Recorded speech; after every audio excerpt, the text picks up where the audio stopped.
Michael Phillips is on a mission to transform lives. My personal passion and heart is for humanity as a whole. My call shows individuals that human lives are redeemable. And he believes that starts with changing the education system, the same one that once crushed his own dreams. When I was 6 years old, for career day, I decided to, for my project, emulate Thurgood Marshall.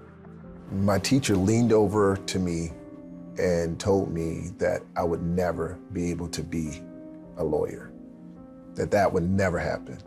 At that time, the only thing I could feel was anger. Coming up in the inner city schools of Baltimore, Michael was continually told he had no future, despite getting good grades and being a standout athlete. I was constantly being told I would end up in jail, I would not amount to anything. For a long time, those words sat on me because they became compounded by the additional words that people would speak of my life. Michael would prove them wrong and graduated high school with a 4.0 and a full-ride college basketball scholarship. Then, just before his freshman semester, a violent car crash left him so badly injured, it cost him his scholarship.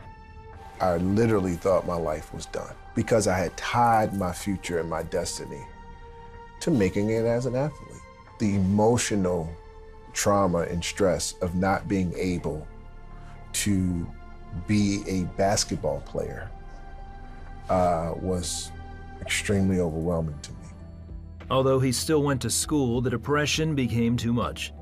Michael dropped out and returned home to Baltimore, where he turned to the only option he thought he had: selling drugs. As a little kid, when you wanted to see a successful person that looked like you would go down to the corner to the guys who were selling drugs because they looked successful and they looked like they were having fun and they had the cars and they had the clothes. And so this was my only shot then to take matters into my own hands and try to make the best out of a bad hand that I was dealt. A year later, Michael was on the run from the FBI.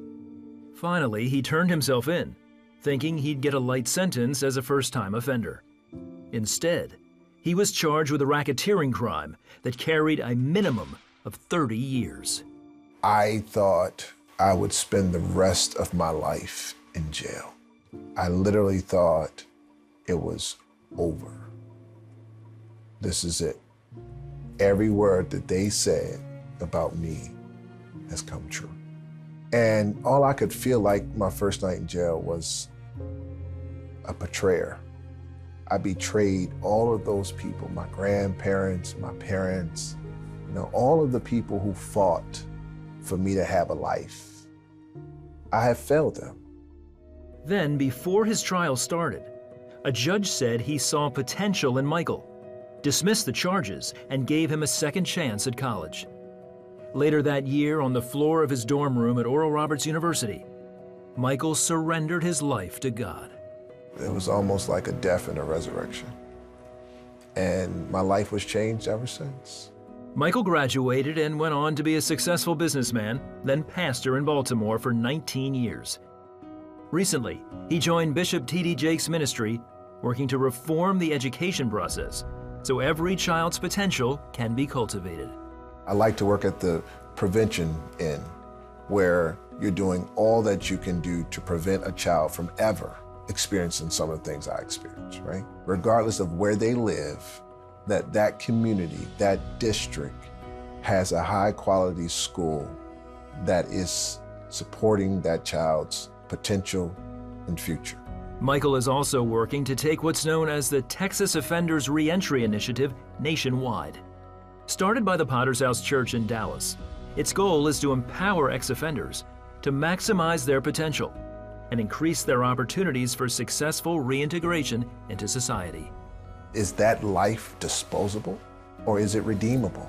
Are we building a culture of punishment or are we building a culture of possibility? And if it's the latter, then that life that might have went off track, that might have found itself in the wrong lane, should not be disposable, right? We should be able to turn that life around restoratively. Michael believes that everyone can affect positive change by just being empathetic to people around them. People are hurting, And one of the ways to heal that hurt is to hear it first. Find out where does it hurt and see what you can do about it, and see how you can help. Prayer goes a long way to say to somebody, I'm praying for you, I really am praying for you, or to stop in that moment and actually pray for them. If you were in their position, what would you do? That's all I'm asking for us to look at people's lives and not go what, but ask why. Not say what's wrong with you, but rather what happened to you. Because when we have that level of empathy, it's gonna make it really hard for all of us to just fall back into what's normal, to fall back into to status quo and to keep looking at society as a it is what it is type of thing. It can get better. It certainly can get better. Absolutely.